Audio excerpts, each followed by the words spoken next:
Hey, what's up, fellas? Dan from Masculine Evolution here. It's been a few weeks since I've recorded any videos. I think a couple of weeks now. Had a lot of shame coming up around self-expression and putting myself out on the internet. I feel it now just talking about it, like, fuck, shame's real. It's just clear to me how much it's held me back in life. It's such a like this heavy energy that can really keep me stuck, can really like kill my goals, really kill my vision for where I want to head towards. And there's like this mind attachment on what people are thinking about me, especially people I know. Like, yeah, sometimes it feels like the closer someone is to me, the more uncomfortability I feel around their potential opinion of what I'm doing, especially with the name Masculine Evolution. I've been fearing that there's some people think I'm on this sort of like, I don't know, I just thought I'd share what's been going on for me. Yeah, shame's, I guess we'll talk about shame. Shame's like, it's such in terms of the levels of consciousness, and that's what I've talked about a lot, right? The different emotions that we have access to. Shame's pretty much considered the lowest of all emotional states.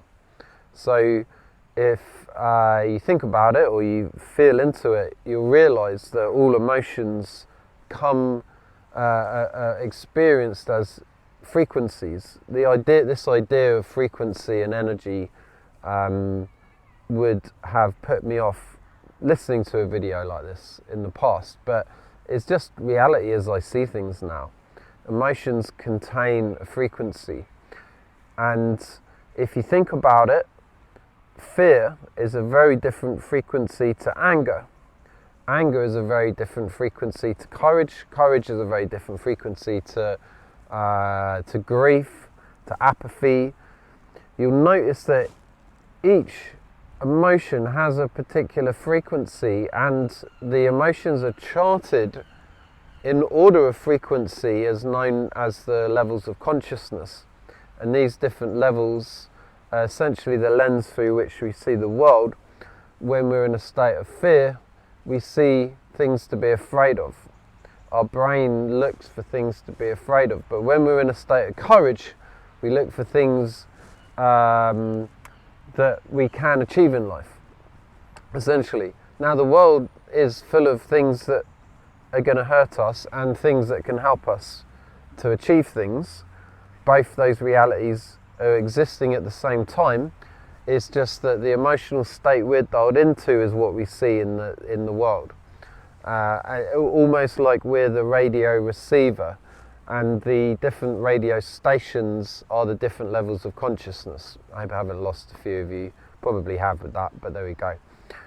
So shame is actually considered pretty much the lowest. I believe it goes below shame, but then we're getting into kind of more realms rather than emotions, I feel. But I don't know.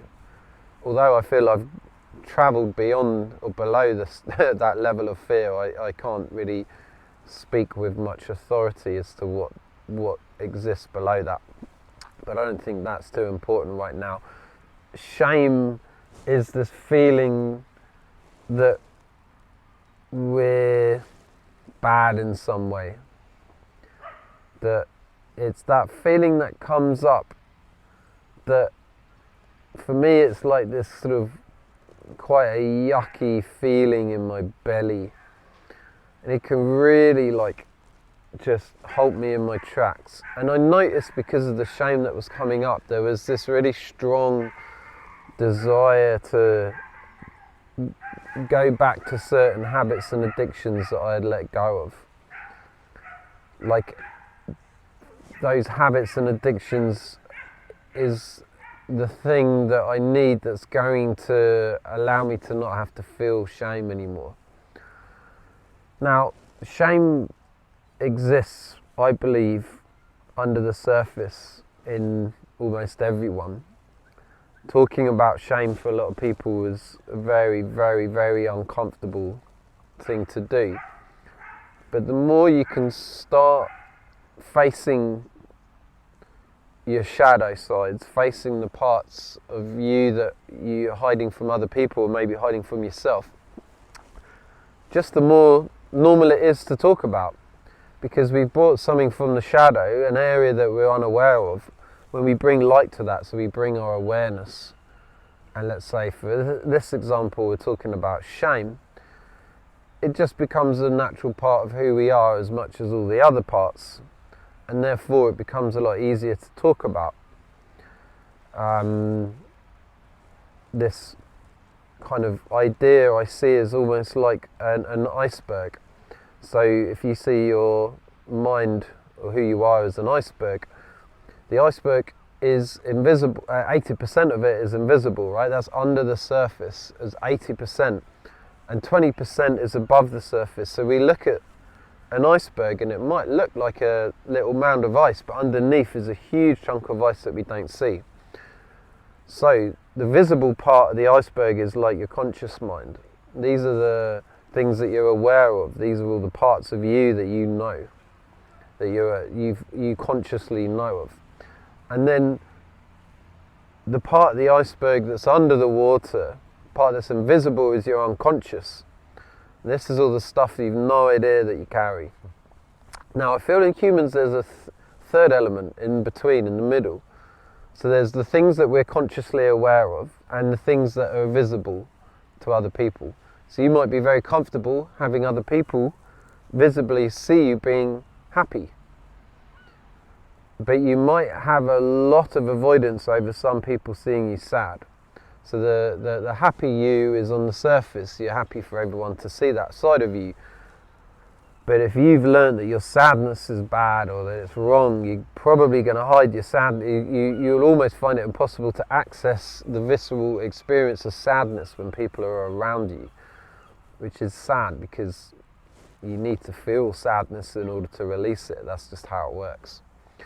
So you could say that, let's say your conscious awareness is the part that's above the surface, and then there's the parts of you that you are consciously aware of but you don't show other people. So they're like the secrets we keep about ourselves that we don't want anyone else to know.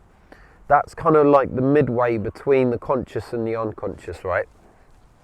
And then there's the stuff that we don't even know about that's just hidden down deep within our psyche, within our shadow, that we have no idea what's down there, right? And the process that we're all going through in life, those that are on this path, is uncovering the things that we're aware of but we're hiding from the world, learning to bring them out. And then also the natural process that happens is that things from the unconscious start appearing in our conscious awareness. So we're like, oh, okay, there's something there that I didn't know I had. I'm going to hide that. I'm aware of it. I'm not going to let anyone else become aware of it. And then slowly we can start bringing that out so other people can see it. And that's when we start getting a full range of expression, a full range of emotional expression, when we become more comfortable with other people seeing us. We're more comfortable being seen and allowing other people to have their own opinion and experience of us. That is when our shame starts to reduce.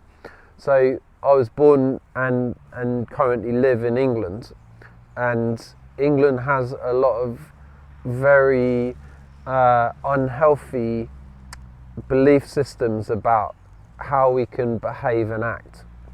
If you think about I don't know if you've seen like shows like Downton Abbey, but when you think about like old Victorian England, and you picture the people eating round dinner tables and the back straight and they, elbows off the table, and there's this sort of stiffness to them. There's like no emotionality at all. It's complete like yes, and talking in a particular way. And what a lot of people don't realise is that is a full-on expression of trauma. Because when they were younger, if they were anything other than that's who they had to be to fit into society. If they were anything other than that, they were punished, and the punishment felt very uncomfortable and unsafe, and it hurt. And the only way to avoid the punishment was to be this version that we were made to become. And then when you see people acting, you see these old traditional English values and belief patterns and behaviours, there's so much trauma there. People have no idea about this. They just think, well, this is just who I am, but it's because of your trauma. It's quite sad, really. We've also, so in England we still have remnants of that. Things have got a lot better, but there's still a lot there, you know. Things still get passed down. And then we've got the wars that happened, especially like World War I and World War II, and the amount of trauma that was brought back from abroad from the men that were fighting, as you can imagine, it's fucking huge amount of trauma. Also, all the trauma that existed in England, and this goes for most other countries around the world, I'm just talking specifically about England, but you can apply this to your own country. All the trauma that happened inside the country, not just the bombings that went on, people that were dying in the country and being killed, but the families of the soldiers that were being killed abroad, they all had their own trauma to deal with that. The constant fear of like potentially getting bombed by German bombers. I mean, it was, when you think about what we went through in COVID, it was nothing compared to World War II, nothing. And we're still living out trauma from COVID. World War II was on another level. And the traditional English values of like stiff upper lip, keep calm and carry on, essentially is shame-based programming. It's saying don't have feelings, your feelings don't show emotion, essentially. Don't show emotion. That's how you get by, that's how you survive. You can't let other people see you with emotions. And so all the trauma that was created over the war was essentially held in because it wasn't given the expression that is needed to heal. Emotion is energy in motion. If we're hiding it, it's not moving, we're not giving it the emotion it needs to release. When you look at the history of the word emotion, dating back to, Christ, I can't remember, Latin. The Latin meaning of emotion, it means to move out. Okay, so it needs moving out, it needs expressing. Doesn't mean you have to cry, but you can talk about it, you can shout, whatever it is, but it's an outward expression of emotion that clears the residue that's being built up throughout traumatizing events.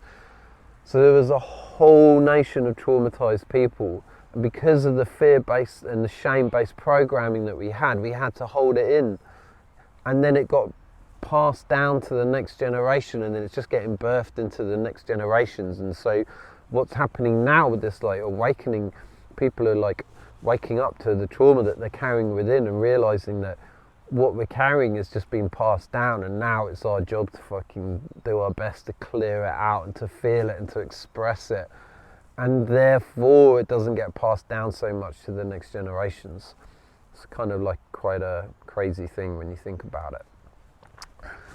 I read about the Maui Warriors. They're the indigenous people of New Zealand. And after battle, the men would get together to grieve, because they knew that they couldn't go back to the villages. They couldn't go back to their wives and children with the trauma of war. If the village was to survive, if the village was to thrive in the way that it should do, because the trauma in men closes their hearts. It means they can't love their wives and they can't love their kids. That gives birth to generations of trauma.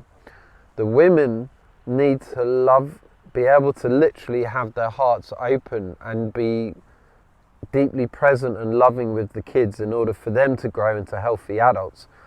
But if the men that they're with, if their husbands are traumatized, they don't provide the safety for the women to open their hearts. That puts the women up in their head, and then they're not present with the babies, and then the babies grow. So that whole thing of men coming back from war with all that trauma and the closed hearts has that knock-on effect with the whole family. So these Maui tribes would get together and go into a lot of grief, because the grief and the sadness and the crying for all the bad things that they've seen and done would release all the trauma, open their hearts, and now they can go back to the village and they can love the families. Now, I'm not saying that men who come back from war don't love their families. However, they're underneath the trauma, and their nervous system's capabilities is just unconditional love. But when you're in a body that can't express that love, it just expresses what's there, which is often like anger and rage or whatever it is. But there's probably going to be a lot of addictive patterns that come along with that to cope with the trauma, such as drinking and drugs. And these are the things that bring a lot of instability to the family home. And then this is how it just gets passed down. So, yeah, that felt good to talk about, because some of the shame that I feel is like just what other people are thinking about me doing this, me being on this path, me being on this journey of like helping men and getting them to start moving forward towards their goals and building that forward momentum. And shame is a big killer of that. If you've got desires to move forward but you're not quite doing it, probably or could potentially have shame. I'm not going to say you do for sure, that's up to you to discover. But if you imagine yourself finally going after your goals, taking steps towards building a business, getting that dream relationship, whatever it is, see what's getting in the way of that internally, see what emotions come up.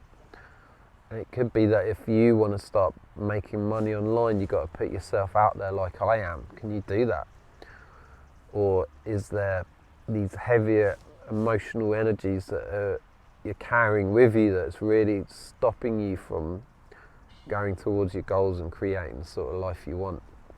This is such a cool path to be on, guys. I can't recommend doing this enough. Do subscribe to my channel if you haven't already. Subscribe, comment down in the bottom with anything you'd like to see in future videos, and I'll see you in the next one.